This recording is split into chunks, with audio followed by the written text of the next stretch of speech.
मनपूर्वक हार्दिक आभार व्यक्त करतो आणि आपण अतिशय गोड असं चिंतन, अमृतरूपी चिंतन आम्हाला अत्यंत हलक्या फुलक्या आणि ओघवत्या शैलीमध्ये आपल्या माध्यमातून ऐकायला मिळालं. अत्यंत सुमधुर आणि बधार वाणीतून आम्हाला कीर्तनाचा अतिशय आनंद मिळाला.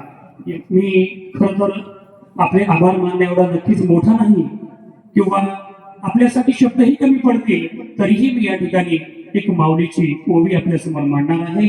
जैशी अमृताची चवी निवडीजे, जैशी अमृताची चवी निवडीजे, तरी अमृताची सारिखे म्हणीजे, तैसे ज्ञान हे उपविजे ज्ञानेशीचे.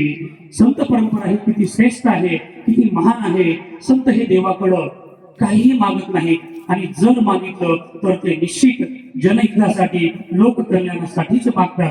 ते आपण या अभंगातून आम्हाला अत्यंत चांगल्या पद्धतीने समजावला. त्याबद्दल पुन्हा एकदा समस्त गावकरी मंडळ असोलंबा यांच्या वतीने आपले मनपूर्वक आभार व्यक्त करतो.